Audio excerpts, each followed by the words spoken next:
नमस्कार, मैं राजीव रंजन फिर से आज आपके सामने नेटवर्क मार्केटिंग के ऊपर में एक टॉपिक लेकर। आज का टॉपिक है LTT technique. What is LTT technique. लेकिन इस टॉपिक को शुरू करने से पहले मैं बताऊंगा कि जिन लोगों ने अभी तक हमारे चैनल को सब्सक्राइब नहीं किया, लाइक नहीं किया, वो लाइक कर ले ताकि आपको रेगुलर अपडेट्स मिलता रहे हमारे नेटवर्क मार्केटिंग से रिलेटेड टॉपिक के ऊपर में। आज का जो टॉपिक है वो एलटीटी टेक्निक के ऊपर में है। सबसे पहले मैं बताना चाहूंगा कि एलटीटी क्या है कॉन्सेप्ट, कौन से कॉन्सेप्ट को एलटीटी कहते हैं। एलटीटी का मतलब होता है लर्न, ट्रेंड एंड टारगेट। सबसे पहले मैं बात करूंगा लर्न के ऊपर में, क्योंकि आपको पता होना चाहिए कि नेटवर्क मार्केटिंग में जब तक आप सीखेंगे नहीं तब तक जीतेंगे नहीं। कहते हैं ना कि निरंतर ये सीखने का बिजनेस है। अगर आप इस बिजनेस में सीखते रहेंगे तो आने वाले दिनों में आपको टाइम टू टाइम जो रिक्वायरमेंट होगा लोगों को देने के लिए, लोगों को बताने के लिए, वो आपके पास रेगुलर अपडेट्स के रूप में आते रहेंगे और आप अच्छे तरीके से डिलीवर करते रहेंगे। तो सबसे पहले मैं बताना चाहूंगा कि आपको करना क्या है, लर्न वाली चीजों के अंदर में करना क्या है, ये टेक्निक कैसे करना है, आपके साथ कैसे हो पाएगा। तो आपने आज तक what you have learn from day 1 to day till, आपने अभी तक क्या सीखा है, वो सारी चीजों को आप सिर्फ सीखने से मतलब नहीं है। आप जब सीख जाते हैं, समझ जाते हैं, आपको सारी चीजें पता हो जाता है कि एक नेटवर्क मार्केटिंग के अंदर में काम करने के लिए कौन कौन सी चीजों की रिक्वायरमेंट है, कौन कौन सी चीजों को हम सीख कर लोगों को सिखा सकते हैं, बता सकते हैं। तो यहाँ पे सीखना आपका निरंतर चलता रहता है इस बिजनेस के अंदर में। और मेरा मानना है कि आपने जिस दिन सीखना बंद कर दिया उस दिन से आपकी ग्रोथ, आपका अचीवमेंट, आपके पास रेगुलर अपडेट होना बंद हो जाएगा। आप मानिए या ना मानिए, ये हकीकत है। ये मैं अपने एक्सपीरियंस से कह सकता हूं कि ऐसा पॉसिबल है और ऐसा होता है। तो आप जिस भी लेवल पे, जब एक बंदा ज्वाइन करता है एज ए गेस्ट इस बिजनेस के अंदर में, एसोसिएट कन्वर्ट होके आता है और शुरुआत करता है, तो उस दिन ऐसा नहीं है कि वो एसोसिएट हो गया, ज्वाइन कर लिया, उसने अपनी आईडी एक्टिवेट करा ली और वो इस बिजनेस में बहुत सक्सेसफुल हो जाएगा।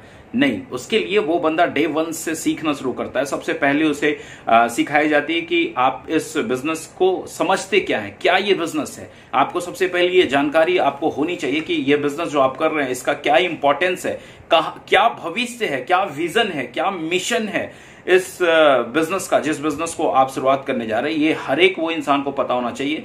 कई लोग क्या करते हैं ना कि सीखने की बजाय वो जो चीज उन्हें अच्छा लगता है उस चीज को लोगों के सामने प्रमोट करना शुरू करते हैं, डायरेक्टली इनडायरेक्टली।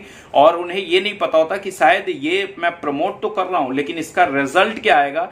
तो मेरा मानना है कि इसका रिजल्ट हो सकता है कभी कभी आपको पॉजिटिवली भी मिल जाएगा, लेकिन ज्यादातर इसका रिजल्ट नेगेटिव आता है। क्योंकि जिस तरीके से लोग नेटवर्क मार्केटिंग को देखते हैं, अमूमन लोग जो नेटवर्क मार्केटिंग को जब देखते हैं, समझते हैं, तो ये देख पाते कि ये एक पैसा कमाने का बिजनेस है और ये कम समय में कम लोगों को बताकर एक अच्छा इनकम बनाने का बिजनेस है।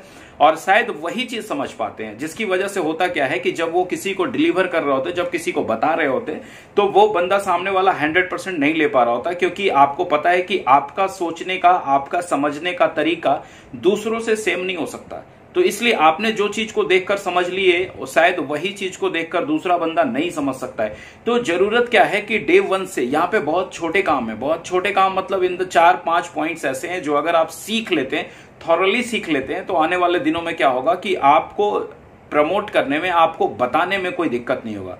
तो लर्निंग आपका हमेशा रेगुलर चलता रहना चाहिए। जैसा कि आपका लर्निंग यहां पे चलता है उसी तरीके से सेकंड जो वर्ड है ट्रेंड, वो आपको अपने सिस्टम में लोगों को ट्रेंड करना है। ये नेटवर्क मार्केटिंग का बिजनेस तब आपके लिए बहुत बड़ा बिजनेस बन जाता है, तब आपके लिए ये काम करना शुरू करता है जब आपकी जैसी सोच वाले इंसान आपके नेटवर्क में आना शुरू हो जाता है। और ये कब होगा, जो चीजें आपने सीखा है यहां से, जो चीजें आपने यहां से लर्न किया है, अगर वही चीजों को अपने लाए गए लोगों के साथ आप एज ए ट्रेनिंग के रूप में ट्रेंड करेंगे उन्हें, और उन्हें सारी चीजें सिखाएंगे। बहुत बड़ी और बहुत टफ चीज नहीं होता, बहुत आसान होता है। जो चीज आपने सीखा है वो सिखाएंगे अगर सामने वाले को, तो वो बंदा भी ट्रेंड होगा। और जब ट्रेंड होगा तो अमूमन जो नेटवर्क मार्केटिंग में कहा जाता है कि आप अपने जैसा, अगर आपने नेटवर्क में लीडर बनाना शुरू कर दिया तो आपका ये बिजनेस ऑटो मोड में चला जाता है, आपका ये बिजनेस बहुत बेहतरीन हो जाता है, आपका बिजनेस आपकी क्षमताओं से ज्यादा आपको रिजल्ट लाके देता है। तो ये कहीं ना कहीं निर्भर करता है आपके ट्रेनिंग पे, आप जो ट्रेंड करते हैं अपने लीडर को, उसके ऊपर में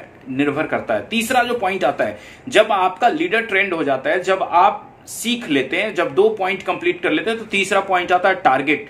ये टारगेट आपके एक एक बंदों का, आपके नेटवर्क में जितने लोग हैं उन तमाम लोगों का टारगेट आपके पास होना चाहिए। इस टारगेट से होता क्या है, ये टारगेट अगर आपके पास है तो आपको पता है कि हमारे साथ जुड़ने वाले लोग कहां जाना चाहते हैं, हमें कहां जाना है, ये सब कुछ पता होता है। लेकिन कई लोग क्या करते हैं कि इस टारगेट को अपने माइंड में रखते हैं, ये डिस्क्लोज नहीं करते, ये अपने माइंड में बना के रखते हैं और ये समय के अनुसार बदलता भी रहता है और समय के अनुसार मिटता भी रहता है। लेकिन करना क्या है कि इस टारगेट को अपने टीम और अपने नेटवर्क के साथ 1-to-1 काउंसलिंग करके बनाना है और बनाने के बाद एक एक लोगों के साथ जिनकी जैसी टारगेट है उसके साथ मिलकर काम करना है और उनको अपने टारगेट तक पहुंचाना है। कहते हैं ना कि इस बिजनेस में अगर आपके नेटवर्क में कोई भी बंदा टारगेट बनाए और वो पहला टारगेट अगर आपकी वजह से, आपकी मदद से अगर अचीव कर लेता हो तो उसके अंदर की पोटेंशियल 10 टाइम इंक्रीज कर जाती है उस टारगेट को अचीव करने के लिए। उसको विश्वास आ जाता है कि ये बहुत आसान है और ये किया जा सकता है। तो ये है एलटीटी टेक्निक और ये बहुत आसान टेक्निक है, हर लोग इसको फॉलो करते हैं और जो फॉलो करते हैं उनको रिजल्ट ही रिजल्ट मिलता है और उनको अपने नेटवर्क के अंदर में ग्रोथ भी दिखता है, उनको अपने नेटवर्क के अंदर में अचीवर्स भी दिखते हैं। लेकिन अगर इस टेक्निक को जो फॉलो नहीं करते वो क्या होता है ना कि आमूमन जिस तरीके से, देखिए नेटवर्क मार्केटिंग में 2 तरीके के लीडर होते हैं, एक इस टेक्निक को फॉलो करके अपनी टीम को ग्रो कर रहे होते हैं और एक बंदा कोई लर्निंग को फॉलो कर रहा है, कोई ट्रेनिंग को फॉलो कर रहा है, कोई टारगेट को फॉलो कर रहा है। मतलब अलग अलग चीजों को फॉलो करके भी बिजनेस को बढ़ाया जा सकता है। लेकिन रेदर देन एलटीटी टेक्निक को यूज करके जो बिजनेस को ग्रोथ मिलता है वो शायद ही आपके अलग अलग यूज किए गए चीजों से रिजल्ट बराबरी नहीं हो सकता है, जिसकी वजह से आज ये टेक्निक मुझे आपको देना पड़ा, आपको बताना पड़ा और ये टेक्निक वाकई में बहुत जबरदस्त आपको लगा होगा और मुझे उम्मीद है कि आप इस टेक्निक के ऊपर में काम करेंगे और इस टेक्निक को फॉलो करवाएंगे अपने टीम के अंदर में। और आज के वीडियो में सिर्फ इतना ही। Wish you all the best. Thank you so much.